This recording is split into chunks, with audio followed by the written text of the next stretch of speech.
নমস্কার, হরিভক্তিতে আপনাদের স্বাগত।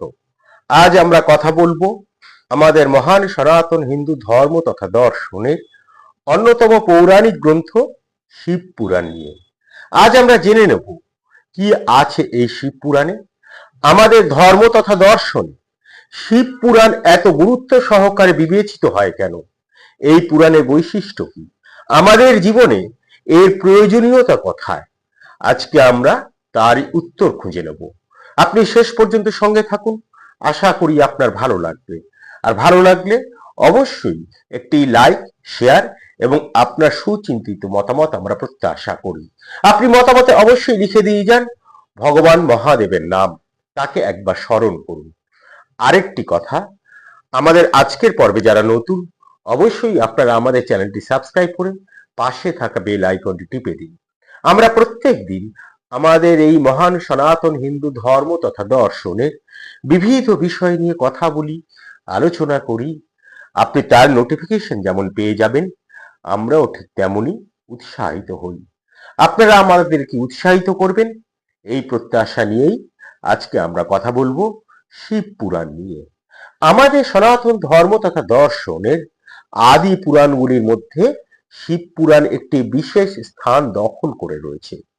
এই যে পুরাণ, এই পুরাণে ভগবান শিবকে কিন্তু কেবলমাত্র একজন দেবতা হিসেবে বা ভগবান হিসেবে দেখা হয়নি, তাকে দেখা হয়েছে চেতনার আদি সূত্র, মহাবিশ্বের মৌল বিজ্ঞান, নিত্য অচিন্ত তত্ত্ব হিসেবে।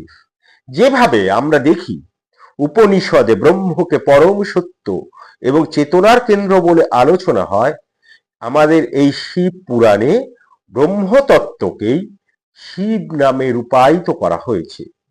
এবং সেই যে ব্রহ্মতত্ত্ব যেখানে শিব বলে তাকে রূপায়িত করা হচ্ছে, এটি যেমন একদিকে তত্ত্ব, অন্যদিকে নৃত্য, একদিকে অব্যক্ত, অন্যদিকে প্রকাশ, একদিকে শূন্য, অন্যদিকে পূর্ণ। এই যে শিব পুরাণ, এর দর্শনের মূল মন্ত্রই হলো শিবহম, অর্থাৎ জীব জগৎ এবং চেতনার সার তত্ত্ব।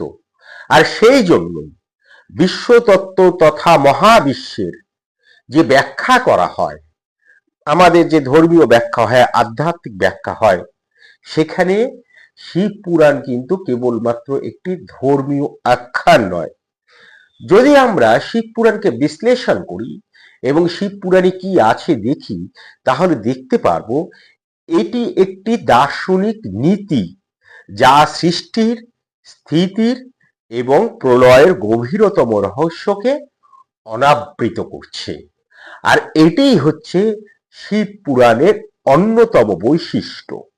আমরা শিব পুরাণ যদি দেখি বা পড়ি, তাহলে দেখতে পারবো ভগবান শিব এবং দেবী পার্বতীকে কেন্দ্র করে এই পুরাণ রচিত হয়েছে, যেখানে শিবের মহিমা, লীলা, বিভিন্ন অবতার, শিবের যে একাদশ রুদ্রের কথা বলি, সেই একাদশ রুদ্রের বর্ণনা, জ্যোতির্লিঙ্গের কথা, তাদের উপাসনা পদ্ধতি বিস্তারিতভাবে বর্ণিত হচ্ছে।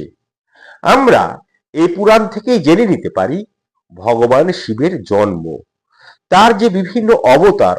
আবারও যে কথাটি বলছি, এর আগেও বললাম, যেমন মহাদেব, রুদ্র ইত্যাদি যে অবতারগুলো রয়েছে, সেই অবতার, পার্বতীর সঙ্গে তার বিবাহ এবং অন্যান্য যে দেবদেবীরা রয়েছে আমাদের সনাতন ধর্মে, সেই দেবদেবীর সঙ্গে সম্পর্কিত নানা গল্প, আখ্যান আমরা এই শিব পুরাণে পাই।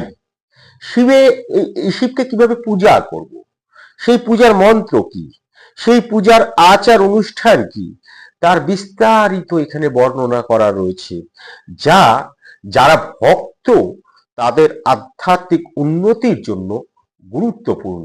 আর সেই জন্য যারা শিব ভক্ত, অবশ্যই তাদের শিব পুরাণটা পড়া উচিত বলে অন্তত আমরা মনে করি। প্রকৃতপক্ষে যদি আমরা দেখি, তাহলে এই পুরাণ হচ্ছে শৈব ধর্ম, যেটিকে আমরা বলি। আমাদের শাক্ত ধর্ম আছে, শৈব ধর্ম আছে, বৈষ্ণব ধর্ম আছে, এরকম বিবিধ যে ধর্ম, ধর্মের যে আমাদের মূল ধর্ম সনাতন ধর্ম, তার যে বিভিন্ন শাখা রয়েছে, বিভিন্ন বিশ্বাস রয়েছে, বিভিন্ন দর্শন রয়েছে, তারই একটি হচ্ছে এই শৈব ধর্ম। সেই শৈব ধর্মের মূল ভিত্তি কিন্তু এই শিব পুরাণ, যেখানে আমি শুরুতেই যে কথাটা বলছিলাম যে শিবকে পরমেশ্বর হিসেবে প্রতিষ্ঠা করা হয়েছে এবং বেদান্ত ও তান্ত্রিক শিক্ষার সারাংশকে বর্ণনা করা হয়েছে। এই যে শিব পুরাণ, এই শিব পুরাণ 12টি সংহিতা রয়েছে এবং 1,00,000 শ্লোক রয়েছে। রয়েছে বলা ভুল হবে, শোনা যায় এটি 12টি সংহিতা এবং 1,00,000 শ্লোক ছিল। তবে এই যে আমাদের সকল পুরাণই তো বেদব্যাস রচনা করেছিলেন, কৃষ্ণদ্বৈপায়ন বেদব্যাস, তা এইটি তিনি তার শিষ্যদেরকে বর্ণনা করেছিলেন, তারা লিখে দিয়েছিলেন।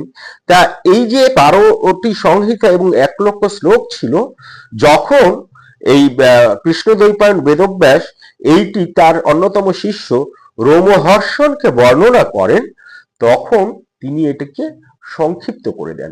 সংক্ষিপ্ত করে দিয়েছিলেন তার কারণ বলা হয় যে যাতে মানুষরা যারা ভক্ত তারা খুব সহজে অনুধাবন করতে পারেন, শিব তত্ত্বকে যেন খুব সহজে বুঝতে পারেন। শিব পুরাণের এই যে সংহিতা বলছি, এই সংহিতাকে আপনারা বলতে পারেন অধ্যায় বা অংশগুলির আলাদা নাম আমি বলছি, সেটা মানে বলা হয় সংহিতা, খুব সহজভাবে বললে। এবং বিভিন্ন, যেহেতু বলা হচ্ছে যে 12টি সংহিতা ছিল, কিন্তু সময় চলে গেছে, আমরা অনেকটা সেই যবে রচনা হয়েছিল বেদব্যাস যবে বলেছিলেন তার থেকে কয়েক হাজার বছর আমরা কাটিয়ে ফেলেছি। এখন বিভিন্ন মত শোনা যায় যে এই শিব পুরাণের কটি সংহিতা রয়েছে। বিভিন্ন সংস্করণে আমরা বিভিন্ন সংহিতা পাই, বিভিন্ন সংখ্যার। তা একটি মত অনুসারে শিব পুরাণে 6টি সংহিতা রয়েছে। এই যে 6টি সংহিতা, এই 6টি সংহিতার নাম আপনাদেরকে বলে দিচ্ছি প্রথমেই। একটি হচ্ছে বিদ্যাশ্বর সংহিতা, আরেকটি হচ্ছে রুদ্র সংহিতা, সত্যরুদ্র সংহিতা, কোটিরুদ্র সংহিতা, উমা সংহিতা এবং কৈলাস সংহিতা। এবার এই যে মতটা আমরা পাই, তার বিরোধিতা করে আরেকটি মত আমরা পাই। আরেকটি মতে শিব পুরাণে 7টি সংহিতা রয়েছে। এবং যদি আমরা এই যে বলা হচ্ছে 7টি সংহিতা রয়েছে, এইখানে কি হচ্ছে, আসলে বায়ু সংহিতারই একটি অতিরিক্ত সংহিতা তৈরি করা হয়েছে। অর্থাৎ বায়ু সংহিতা বা বায়ু যে অধ্যায়, সেটিকে ভেঙে আরেকটি অধ্যায় তৈরি করা হয়েছে, যেটি যার জন্য এই 6টি সংহিতা এই 7টি গিয়ে দাঁড়িয়েছে। আবার আরেকটি মতামত রয়েছে যেখানে বলা হচ্ছে যে শিব পুরাণে 8টি সংহিতা রয়েছে। তবে দেখুন, একটা বিষয় আমরা কমন পাচ্ছি, সেটি হচ্ছে প্রত্যেকটি যে সংহিতার কথা উল্লেখ করা হয়েছে, সেখানে আমি যে প্রথম যে সংহিতার 6টির নাম বললাম, প্রত্যেকটি মতামতে কিন্তু এই প্রথম সংহিতা রয়েছে শুধু না, এগুলি প্রথমেই রয়েছে। অর্থাৎ শুরু থেকে শেষ পর্যন্ত, মানে প্রথম 6টি যে সংহিতা, সেটা কিন্তু এই 6টি সংহিতাই। এবার এই যে সংহিতা, এই সংহিতাগুলোর মধ্যে কি রয়েছে, এইগুলো এখন আমরা যদি একটু আলোচনা করি, তাহলে বোধ করি আপনাদের শুনতে খারাপ লাগবে না। আপনি শেষ পর্যন্ত থাকুন। আবারও বলছি, নতুন কিছু হয়তো জানতে পারবেন যারা এখনো শিব পুরাণ সম্পর্কে জানেন না। এবং খুব সংক্ষেপেই বলার চেষ্টা করছি। এই যে প্রথম যে সংহিতা, সেটি হচ্ছে আপনাদেরকে বলেছিলাম, প্রথম সংহিতা হচ্ছে বিদ্যাশ্বর সংহিতা।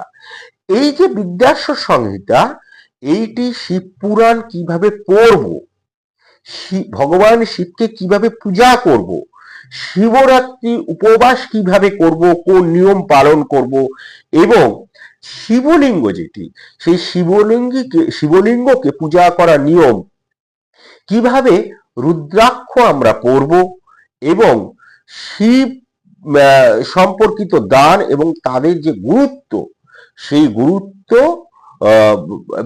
সহ বিভিন্ন বিষয় এই সংহিতে উল্লেখ করা হচ্ছে। অর্থাৎ ভগবান শিবের পূজা পদ্ধতি মূল কেন্দ্র হচ্ছে এই সংহিতার বিষয়।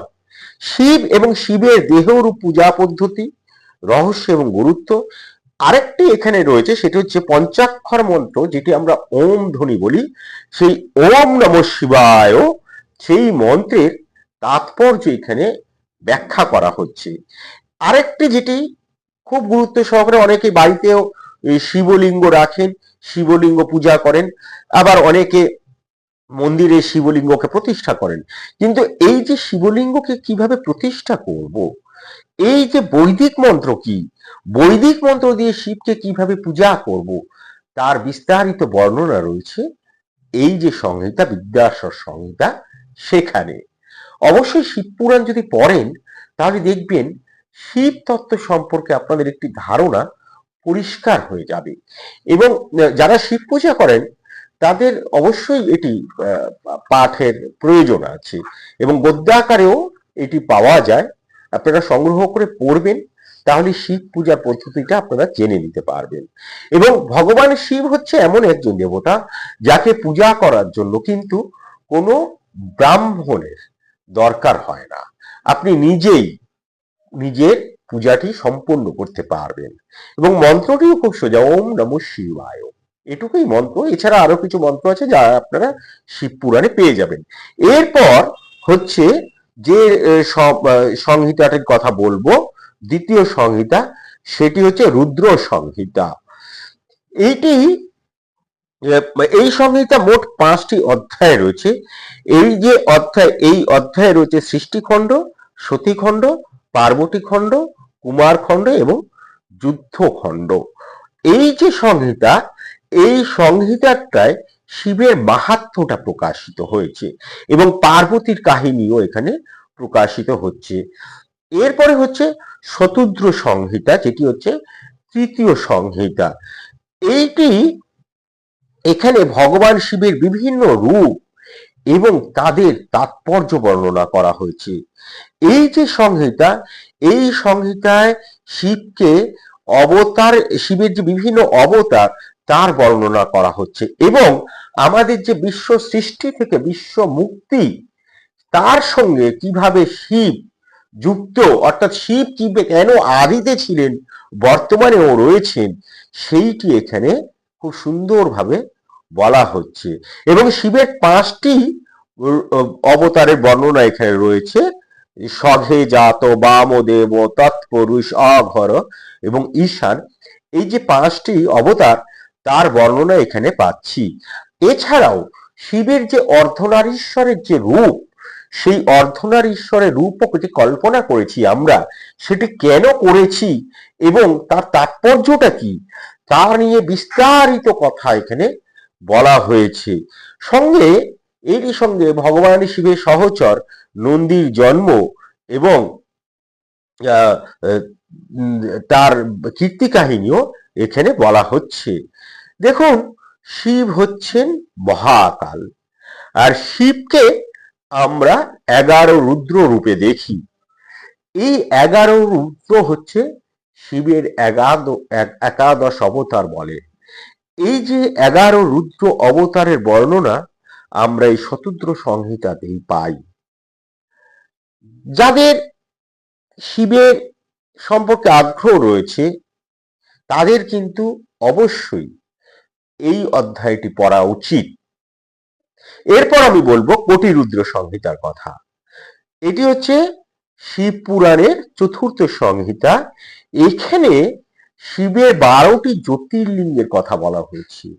জ্যোতির্লিঙ্গ কিভাবে উদ্ভব হয়েছিল, এই জ্যোতির্লিঙ্গের 12টি জ্যোতির্লিঙ্গের আখ্যানগুলি কি কি, এবং এই জ্যোতির্লিঙ্গ কোথায় অবস্থিত, জ্যোতির্লিঙ্গের অবস্থান, দ্বাদশ জ্যোতির্লিঙ্গের অবস্থান যদি আপনারা দেখেন তাহলে দেখবেন পুরো ভারতবর্ষ, সমুদ্র, হিমাচল আমরা যেটিকে বলি, পুরো সেই জায়গাটা জুড়ে কিন্তু ভগবান শিবের জ্যোতির্লিঙ্গ অবস্থান করছে।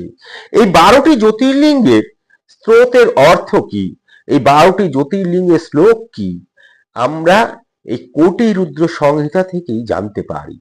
সঙ্গে এরই সঙ্গে কাশী বিশ্বনাথের কাহিনী, কাশী বিশ্বনাথ, এটি আমি আলাদা করে বলছি এই কারণে, এটি জ্যোতির্লিঙ্গ, কিন্তু কাশী মাহাত্ম্য হচ্ছে অসাধারণ। কাশীকে বলা হয় মোক্ষদ্বার ভূমি। এখানে মৃত্যু হলে সরাসরি মোক্ষ প্রাপ্তি হয়।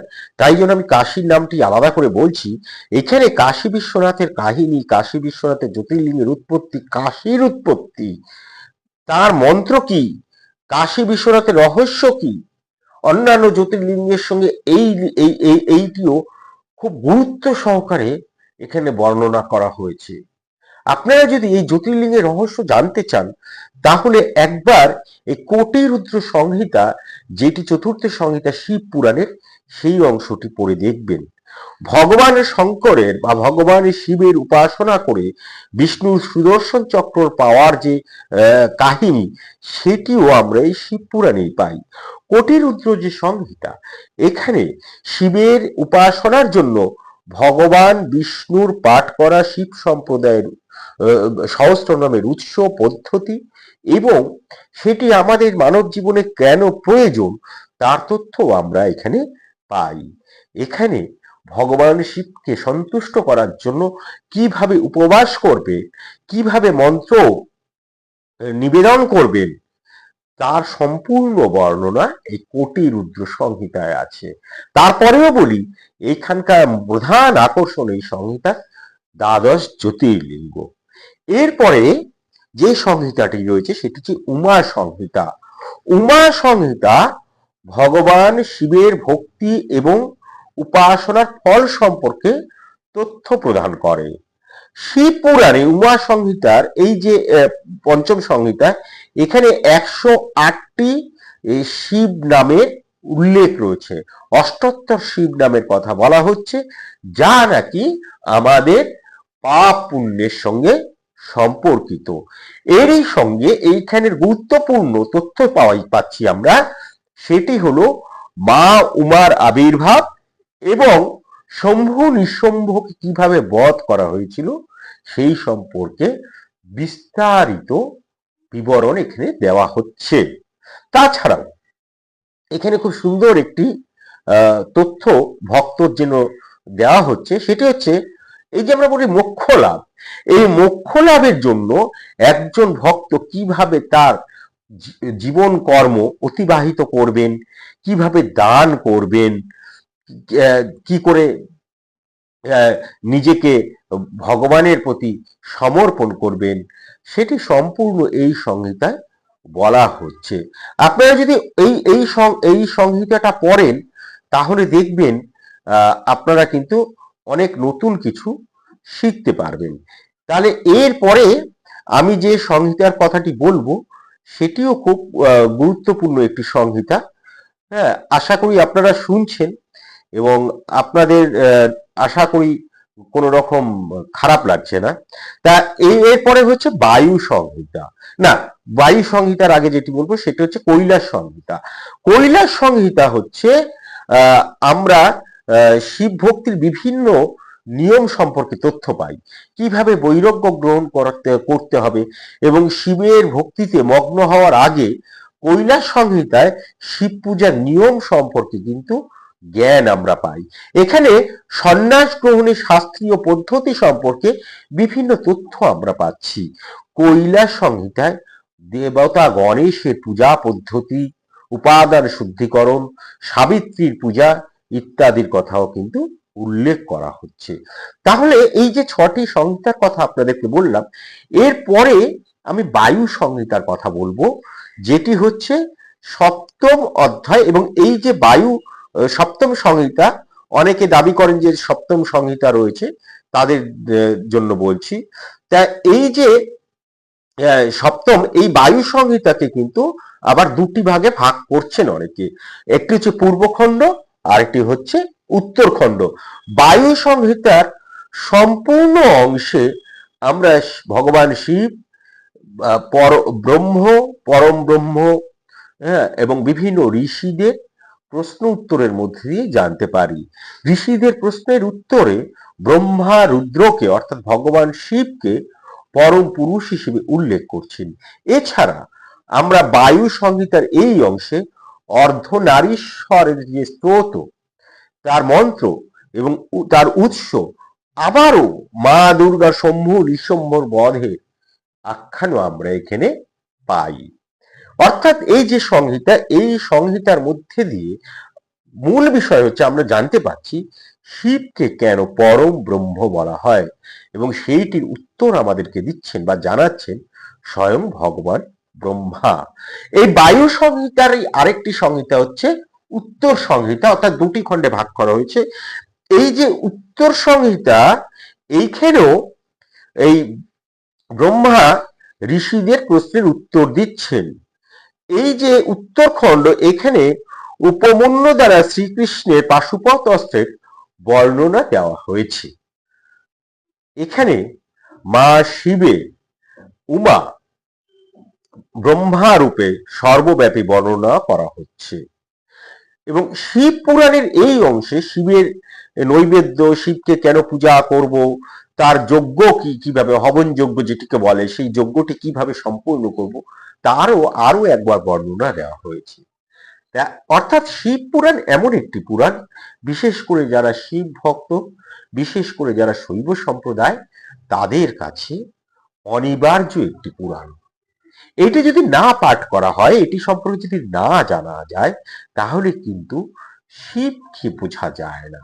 কেননা শিব হচ্ছে একজন রহস্যময় দেবতা।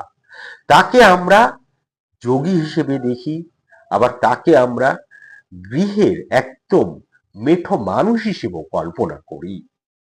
তিনি ভগবান যেমন একদিকে, ঠিক তেমনি তিনি যেন আমাদের ঘরের মানুষ।